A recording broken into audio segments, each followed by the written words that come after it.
Boa noite. Dando início à apresentação do seminário, o presente grupo está composto por Elaine, Elzira, Isaac e Carol, onde apresentaremos sobre a obra Menino de Engenho, do autor José Lins do Rego. Inicialmente será abordada a biografia do autor, sendo que José Lins do Rego nasceu no Engenho Corredor, no município Pilar da Paraíba, no dia 3 de junho de 1901. Filho de tradicional família da oligarquia do Nordeste açucareiro, passou a sua infância no engenho do avô materno. Fato esse que se tornou memorável para suas obras, na qual cita frequentemente a vida no engenho, a autoridade dos senhores, bem como a decadência da estrutura econômica voltada ao ciclo da cana-de-açúcar, como o mesmo intitulou. O garoto foi criado até os 12 anos de idade no canavieiro, aos resquícios da senzala, como também ao período glorioso das oligarquias rurais. Terminou os estudos em Itabaiana, na qual publicou seu primeiro artigo de jornal aos 17 anos de idade. Em 1918, mudou-se para o Recife para cursar Direito. Em 1926, foi promovido promotor público em Minas Gerais, mas preferiu mudar para Alagoas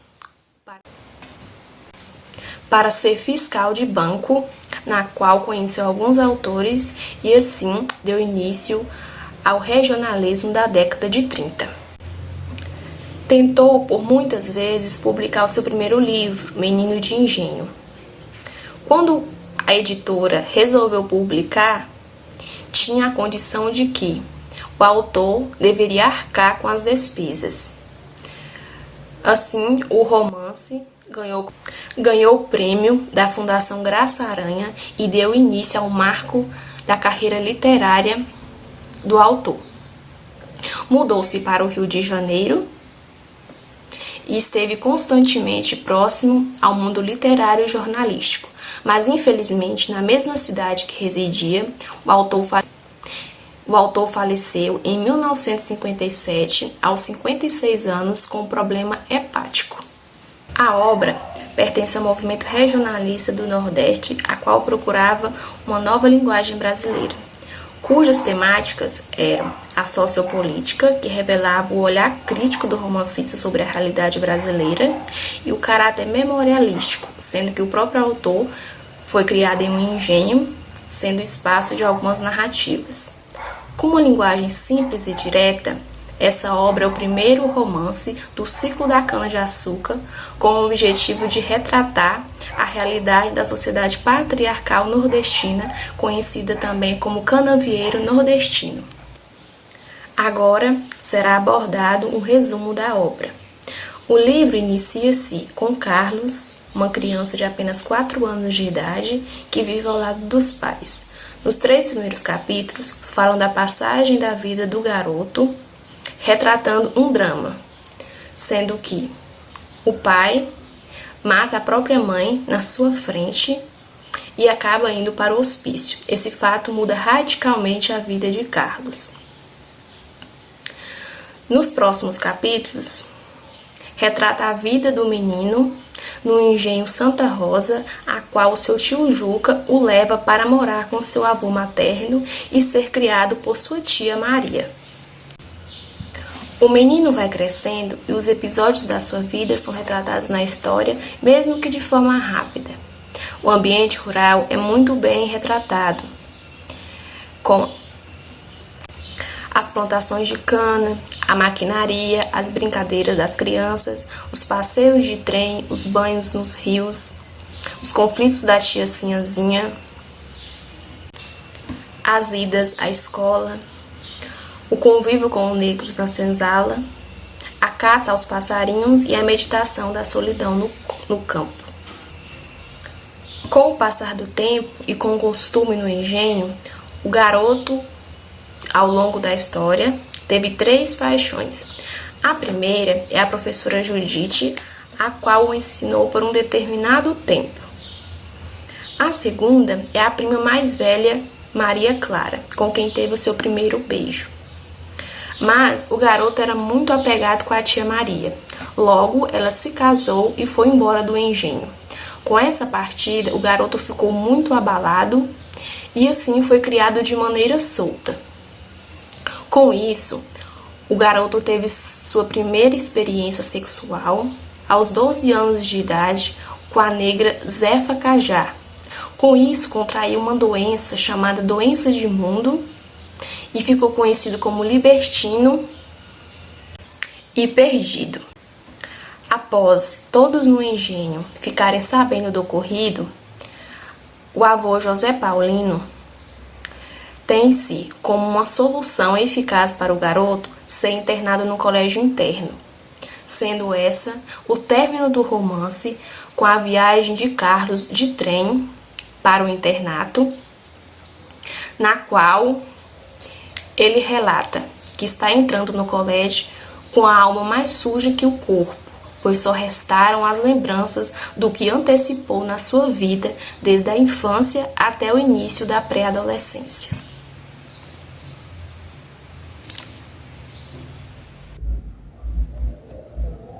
Ano e contexto da obra Menino de Engenho, de José Lins do Rego. O ano que Menino de Engenho foi lançada foi no ano de 1932. E essa obra ela recebeu o prêmio da Fundação Graça Aranha. Saiu uma edição de 2.000 exemplares na época e foi vendida quase toda a edição no Rio de Janeiro. Essa obra ela foi lançada na segunda fase do modernismo brasileiro, que compreende o período de 1930 a 1945. Foi uma época marcada por conflitos sociais e políticos, como a Revolução de 1930 e a Revolução Constitucionalista de 1932, que foi durante a era de Vargas, além da Segunda Guerra Mundial. Então essa foi uma época marcada pela reflexão de alguns escritores. No caso de José Lins do Rego, ela foi marcada por engajamento político e a tematização social de cunho regionalista. Nesse segundo momento, irei falar das características dos personagens principais. Carlos Melo, Carlinhos, narrador do romance, que é o personagem principal, se tornou órfão aos 4 anos e se tornou também um menino melancólico, solitário e bastante tristonho. E começou cedo a sua experiência sexual, que foi aos 12 anos, e acabou contraindo uma doença. Dona Clarice era a mãe de Carlinhos. Ela era uma mulher meiga, calma e muito amorosa. Tinha uma fisionomia doce e um olhar muito terno. O pai de Carlinhos, Zezinho. Na verdade, o nome dele não é declarado na obra. E só fala que ele era um pai atencioso e era apaixonado por sua esposa, Dona Clarice. Mas era uma paixão doentia que acabou causando um crime e vindo assassinar a Dona Clarice. O coronel José Paulino era o avô de Carlinhos, era o todo-poderoso senhor de engenho da época, o patriarca da região. Ele era uma espécie de prefeito lá da época. Ele administrava tudo, dava ordens e fazia justiça de acordo à sua consciência e se mostrava um homem bom e generoso. Tia Maria, ela era a irmã mais nova da mãe de Carlinhos, a Dona Clarice, e ela ela torna-se uma segunda mãe para Carlinhos. E ela é muito querida por todos, por ser uma pessoa bondosa e simpática, e ela tinha um apelido carinhoso, que era Maria Menina. O tio Juca não chega a representar um papel assim de grande destaque no romance. Ele era filho do senhor de engenho, o senhor José Paulino, e de uma certa forma ele representava o papel de pai de Carlinhos, Inclusive é ele que leva Carlinhos da cidade para o engenho e lhe apresenta esse mundo novo do engenho. E ele, por ser filho de quem ele se envolve com as mulatas e nunca é castigado como os demais. E tem uma senhora também, que é a velha Totonha, que era uma senhora que vivia contando histórias, Ela tinha um grande talento para contar essas histórias, e isso agradava muito Carlinhos. Ele adorava quando ela fazia essas visitas no engenho, devido às suas histórias. E ela era uma mulher admirável, representava bem o folclore contando as suas histórias.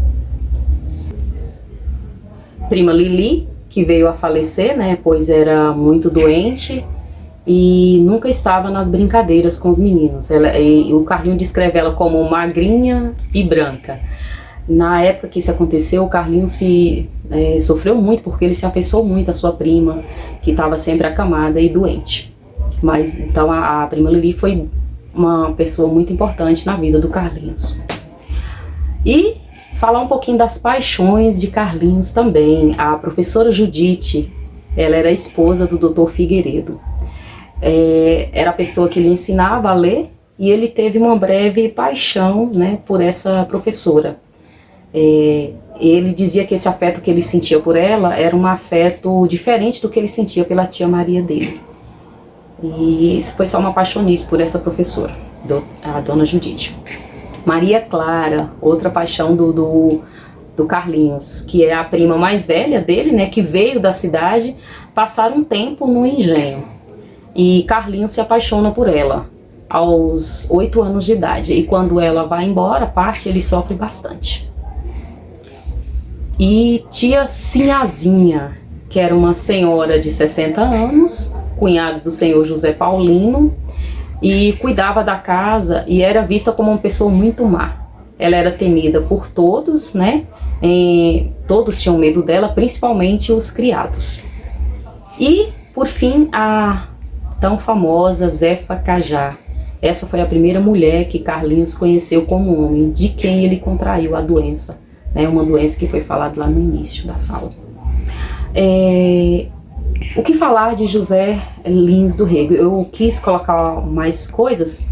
Eu, lendo a obra, eu vi umas críticas, eu vou colocar como críticas positivas de alguns autores, escritores e creio que até um jornalista.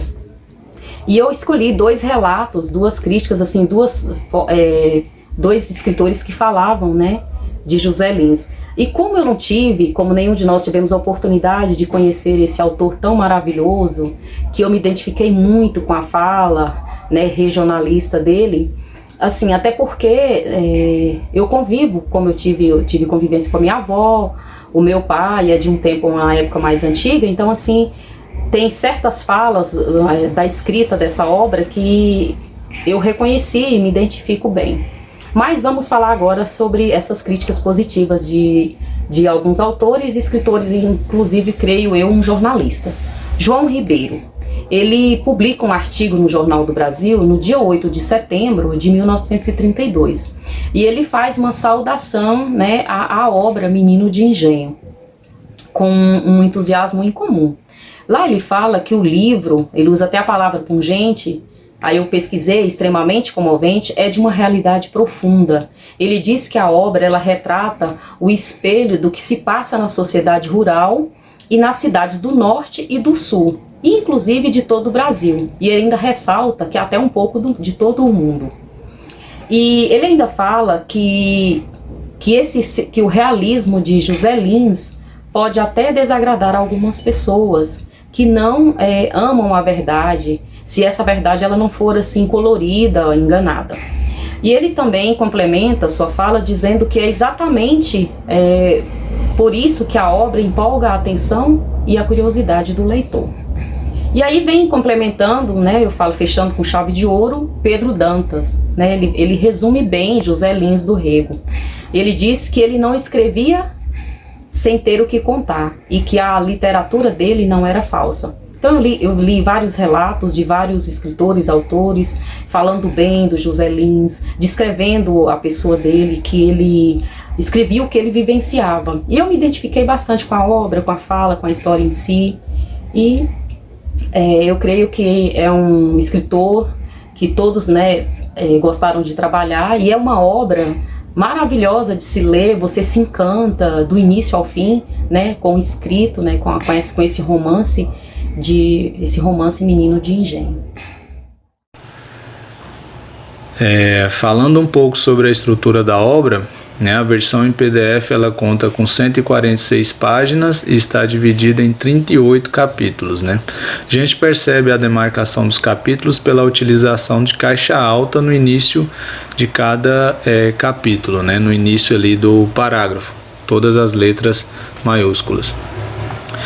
Falando um pouco também sobre os elementos literários, né, a nossa colega Elzira já citou aí as personagens, né, nós também temos o espaço. O espaço é o engenho Santa Rosa, que traz aí à tona a questão do Nordeste açucareiro, né, dos canaviais.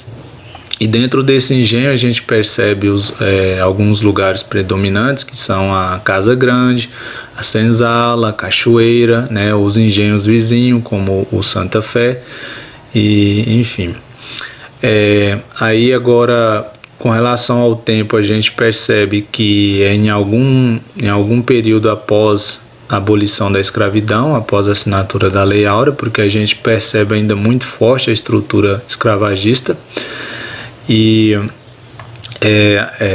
com relação à predominância do tempo também, ele é predominantemente cronológico, né? A gente consegue perceber bastante essa questão, né, de manhã, à tarde, à noite, né? Fala-se muito dos dias. Temos aqui um exemplo, né? 3 dias depois da tragédia, levaram-me para o engenho do meu avô materno, né? Aqui é o Carlinhos falando. Então a gente tem aí bem clara a demarcação de tempo, né? 3 dias após. E no caso também, a gente, embora predomine o tempo cronológico, a gente consegue ver também algumas marcas do tempo psicológico, né? Porque a personagem, ela fala muito do seu estado de espírito, de ânimo, o que se passa em sua mente. Aí aqui a gente tem, por exemplo, um trecho onde ele diz, vou ler: lembrava-me de Maria Clara com uma saudade cheia de desejos que nunca tivera, misturava as minhas alegrias de antigamente a umas vontades perversas de posse, né? Então aqui fala um pouco desse estado de ânimo, né, psicológico aí da personagem. E falando em personagem, a gente percebe que na verdade, a questão do narrador, a gente tem um narrador personagem, né? Ele participa da trama, né? Então ele consegue falar sobre aquilo que acontecia, né? Com a sua percepção, porque ele é um narrador personagem, né? Prova disso logo no início, né? Na primeira linha do primeiro capítulo, ele já começa assim: eu tinha uns 4 anos no dia em que minha mãe morreu, né? Então, eu tinha, né? A primeira pessoa, então ele narra, né? Sempre em primeira pessoa, que é uma característica marcante do narrador personagem. Com relação à linguagem, a gente percebe que há um predomínio de uma linguagem bem coloquial, né? Bem simples. E também eu percebi que ainda tem fortes traços do português, né, de Portugal, principalmente no gerúndio, né, com a utilização do gerúndio, ao invés de falar trabalhando, estudando, né, se usa a trabalhar, a estudar, né, algo bem marcante do português de Portugal. Tem aqui um trecho que ele diz o seguinte, né: o trem era para mim novidade. Eu ficava à janelinha do vagão a olhar os matos correndo, né? Então ele a olhar, né? Ao invés de dizer olhando os matos. E a gente logo no início da obra é bastante perceptível isso, mas assim no decorrer da obra ele começa a usar também o gerúndio, né? De forma que utilizamos aqui no Brasil. Também percebi algumas expressões, como ao invés de dizer de vez em quando, ele usa bastante de quando em vez, né? Ele faz uma inversão, né? Aí é um estilo, né? Uma questão de estilo, estilístico. E justamente também para manter um pouco essa relação com esse Brasil pós-escravidão, né? Que o Brasil ainda tinha bastante ali ainda influência portuguesa, enfim.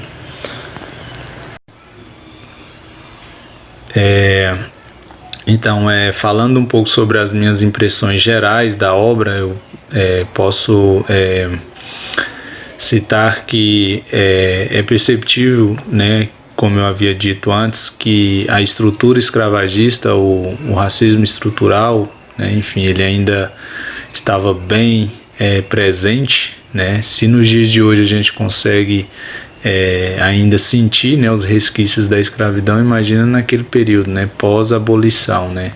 De certa forma, os negros continuaram na condição de subalternidade, de exploração, discriminação e preconceito. A gente percebe fortemente a presença, a figura do senhor de engenho, né? É difícil pensar no período escravocrata sem lembrar do senhor de engenho, né? Que era principalmente no Nordeste, onde tinham os engenhos de cana-de-açúcar e a mão de obra escrava era utilizada para fabricação do açúcar, né?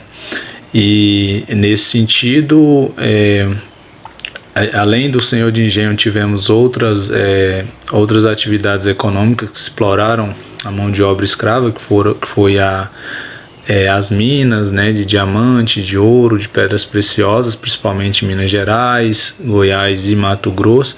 Porém, e também depois os barões do café, né, os senhores de café também, os fazendeiros, que também exploraram a mão de obra escrava, porém o engenho ficou marcado, né? Tipo, então esse ambiente em si está muito atrelado ali com esse período, né? Então, e o senhor de engenho geralmente é um homem branco, um homem de bem, né? Que diz, um homem de propriedade, um patriarca que pode tudo.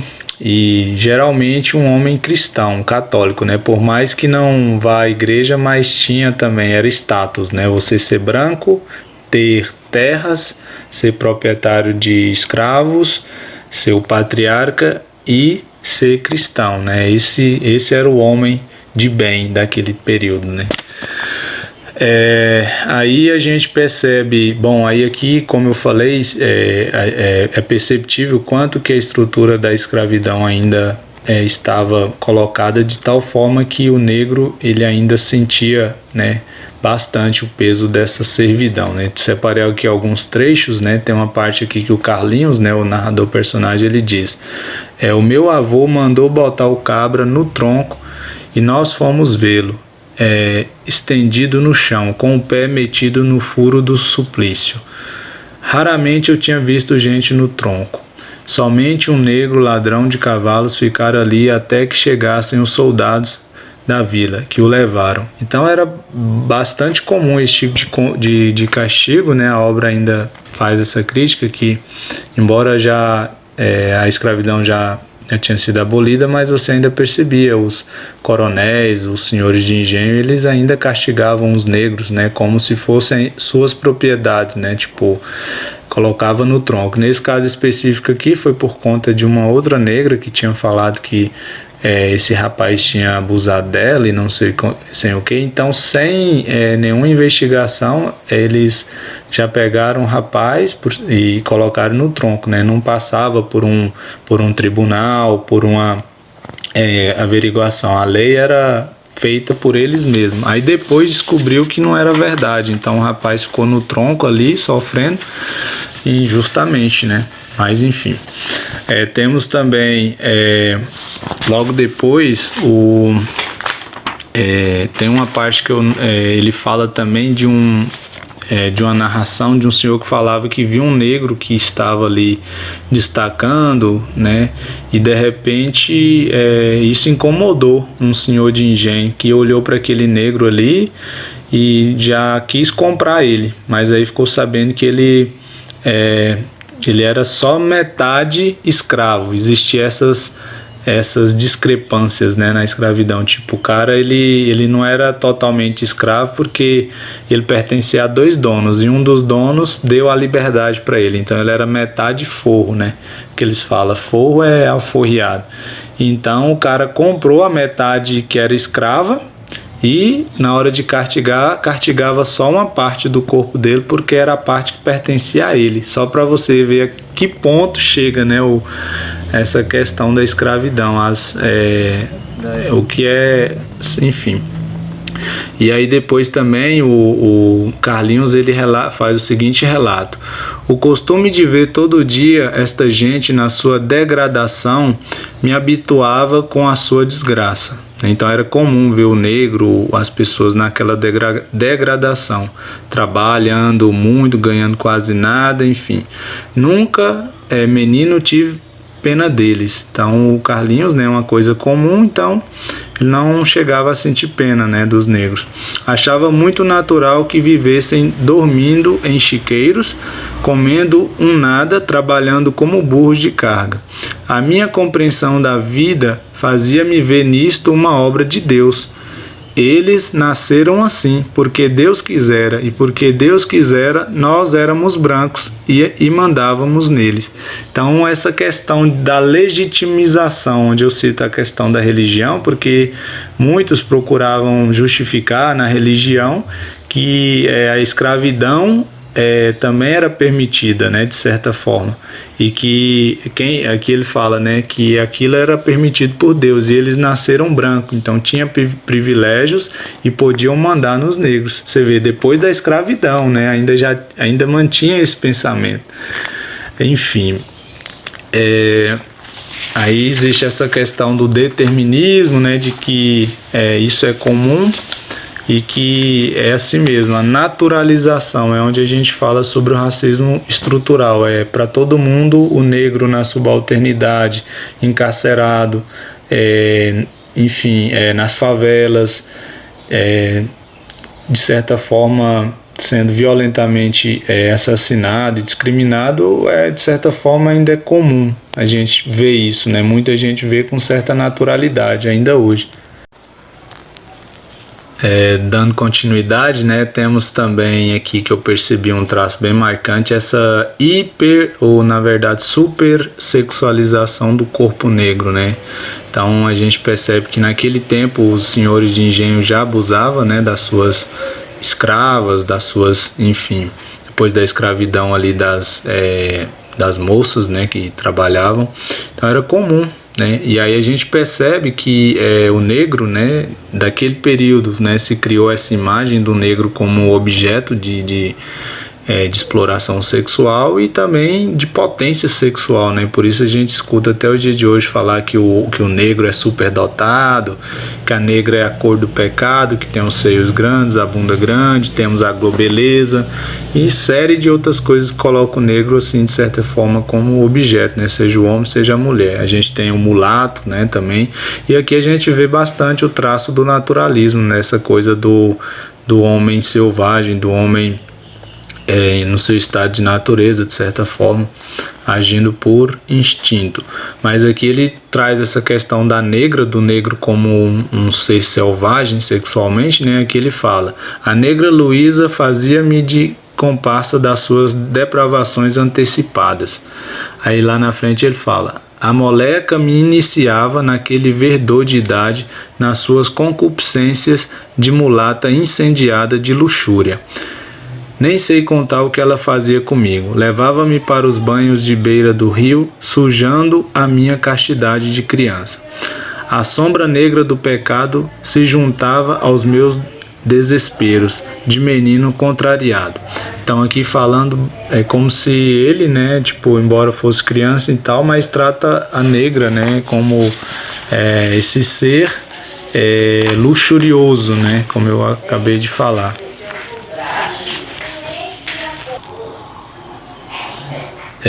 Também tem uma outra negra, né, a Zefa Cajá, que ele fala assim: era a grande mundana dos cabras do eito, não me queria. Mas aí no fim, depois ele fala: ela me acariciava com uma voracidade animal de amor, dizia que eu tinha gosto de leite na boca e que queria comer como uma fruta de vez. Bom, mais uma vez aqui trazendo essa questão, né, dessa supersexualização do negro, né, como se o negro, de certa forma, fosse esse objeto obsceno, objeto luxurioso, né, enfim. Aí também corroborando com essa questão dessa utilização das mulheres, né, negras, e mulatas, como eles falavam, um termo até pejorativo para a época. Então ainda falava assim, que o avô do Carlinhos, ele, de certa forma, ele ficava ali, o avô e o tio, né? Porque aí a mulher ainda falava assim, quem fala, quando era mais moço, parecia um pai d'água atrás das negras. Então era tipo comum, né? Os homens, né? Os varões podiam, né? De certa forma, se dispor das suas negras, né, das mulheres que ali estavam, e daí surgiam muitos abusos, muitas relações forçadas e por aí vai, né. E bem, agora a parte que mais me cortou o coração, é óbvio que tem várias cenas revoltantes, né, de açoite, tem, enfim, muitas cenas mesmo que mostram que o corpo negro, que a vida negra naquele tempo principalmente não valia nada, era tratada de certa forma como um ser descartável. Mas assim, eu acho que os animais, ele tem esse poder às vezes de nos sensibilizar um pouco mais, né, tipo, aí eu percebo aqui o seguinte, na cena que fala, né, do carneiro Jasmim, foi a parte assim que fiquei bem chateado, porque era um carneiro que o Carlinhos tinha ganhado de estimação, e depois no dia do casamento da tia dele, eles sacrificaram vários animais, dentre eles o carneiro Jasmim, que era o carneiro de estimação, né? Aqui ele narra a cena muito triste, ó. O meu pobre Jasmim iria para a faca, estava debaixo dos marizeiros esperando a hora da morte, comia ainda o capim do chão, numa inocência que me tocou, não sabia de nada, olhei para o meu companheiro como para meu amigo condenado à forca. Zé Guedes, com a maceta na mão, pegou-o pelo cabresto, sacudiu-lhe o cacete na cabeça, que o deixou estendido, arquejando. Amarrou o meu Jasmim pelos pés e dependurou de cabeça para baixo. Depois meteu-lhe a faca de ponta na garganta. Nem um gemido do pobrezinho. Calado, com o sangue correndo e os olhos abertos, bem vivos, 2 grandes lágrimas minavam naquele olhar comprido de sofrimento, e começaram a tirar o couro, com o quichê chiando e a carne branca aparecendo. Enfim, ele fala que ficou com a alma destroçada de ver isso e tal. E assim, não é ser hipócrita, né? Porque assim, a gente vive de carne, né? Consome muitas carnes e tal. Porém, essa forma brutal de tirar a vida dos animais é revoltante, né? Inclusive tem certas... Ontem eu via mesmo um pai de santo do candomblé falando que quando eles fazem seus sacrifícios rituais, né, que eles vão consumir seus animais sagrados, eles preparam o animal, banham o animal, vestem o animal, deixam o animal assim, pelo menos um dia no lugar tranquilo, sossegado, dando do bom e do melhor e preparando o animal para aquele momento, né, para passar com energias boas nesse sentido. Então, quando a gente vê essas formas brutais, assim, de certa forma comove, né, a gente percebe também me lembrou o Boi Manso, né, de João Simões, do Simões Lopes Neto, que o professor Davi trouxe pra gente, que fala lá o Blau Nunes e tal. E também lembra um pouco da cachorra-baleia, né, de Vidas Secas. Porque esses animais, né, todos sacrificados, então a gente de certa forma acaba pegando, né, com eles ali na obra, e é isso, mostrando que às vezes os animais, eles acabam sendo mais humanos do que os próprios seres humanos, né, em muitas obras. E é isso, assim. E outra coisa que me toca nessa questão do carneiro Jasmim é porque me lembra 2 carneirinhos que eu tive recentemente, o Conrado e o Romeu, né?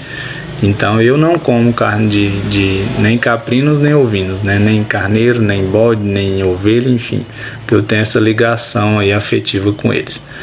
Dito isso, eu vou deixar agora também um trecho sobre de um rap, só para variar, que fala sobre essa figura do senhor de engenho, né, que eu falei que foi uma figura que ficou bem marcada e inclusive inclusive de certa forma comparado, né, se a gente for olhar atualmente, com o burguês, com o capitalista, né, que detém os meios de produção. Então eu vou colocar aqui um trecho bem rapidinho só para variar. Então, valeu. Família brasileira, 2 contra o mundo. Mãe solteira de um promissor, vagabundo, luz, câmera e ação. Gravando a cena vai o bastardo, mais um filho pardo sem pai. Ei, senhor de engenho, eu sei bem quem você é. Sozinho, cê não aguenta, sozinho, cê não entra a pé. Cê disse que era bom e as favelas...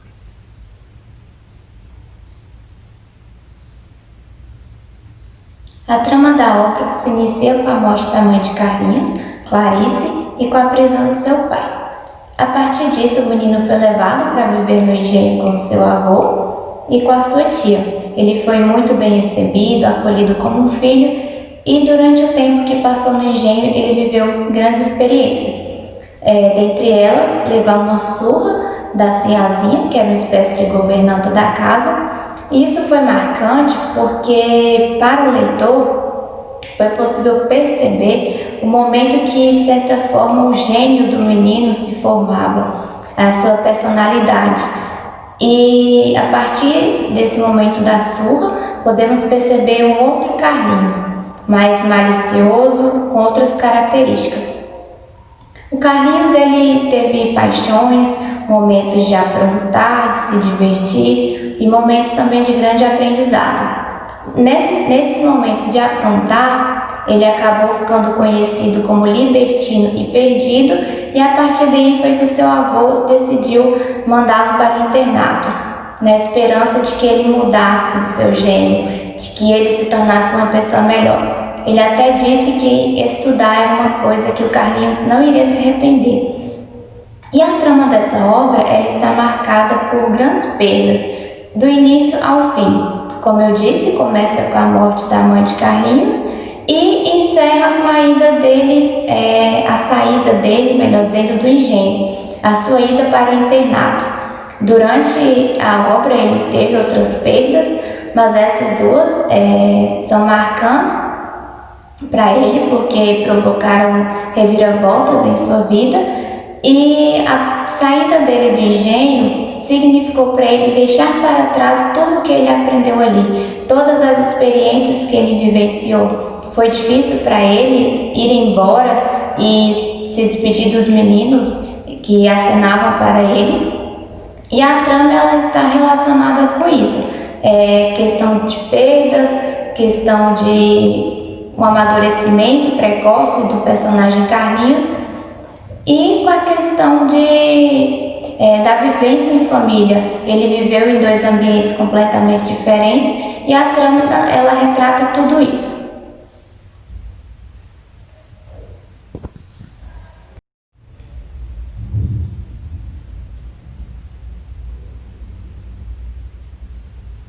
De todas as críticas presentes na obra Menino do Engenho de José Lins do Rego, 2 em especiais me marcaram, que foi uma parte que trata da desigualdade e outra parte que trata do preconceito.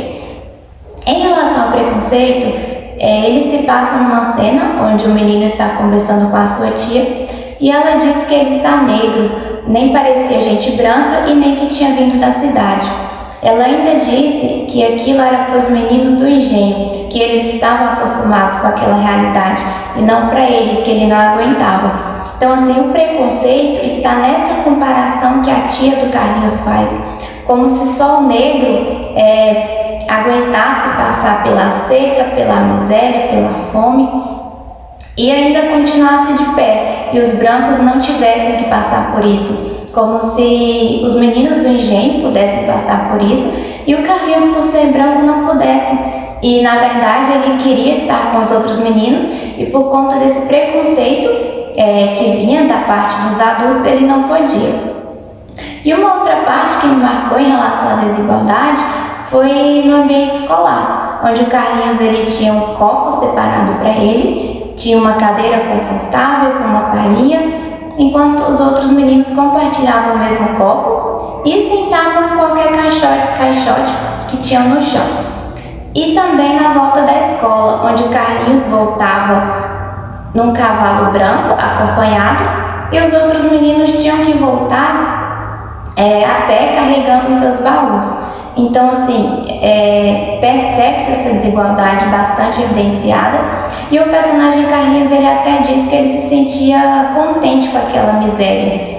Essa obra do José Lins do Rego, ela traz várias críticas, mas nesse sentido, ainda da questão da escravidão, do preconceito com os negros, a questão da desigualdade é algo que está muito evidente.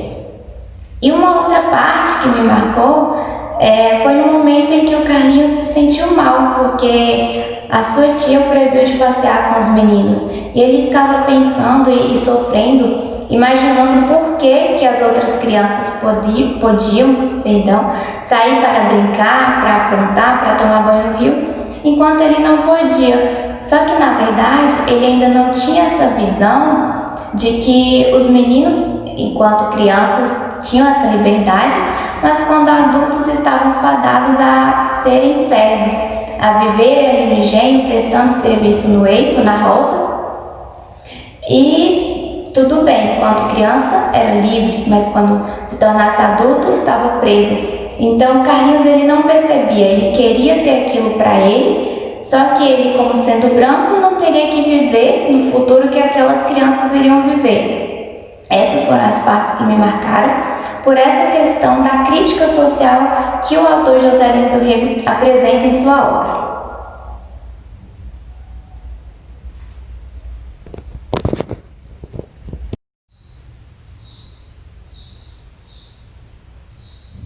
O marco da obra Menino do Engenho de José Lins do Rego está relacionado com os aspectos políticos e sociais da sociedade da época, como, por exemplo, os poderes institucionalizados, político, religioso, social, a questão dos dramas cotidianos intrafamiliares, como podemos observar na própria família do Carlinhos, problema que aconteceu com a mãe dele, a questão também dos desvios, como, por exemplo, o cangaço, que temos representado na figura do personagem Antônio Silvino.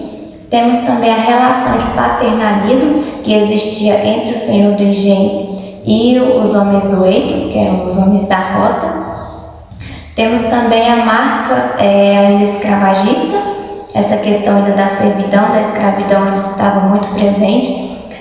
Também uma grande convulsão social, uma grande denúncia em relação à submissão das pessoas do eito e também em relação à questão sexual, que, como podemos observar, aconteceu com o personagem Carlinhos, um amadurecimento sexual cedo, prematuro, digamos assim, que ele teve, e esses são os marcos presentes nessa obra, que estão relacionados com uma grande crítica social, uma grande consciência de análise.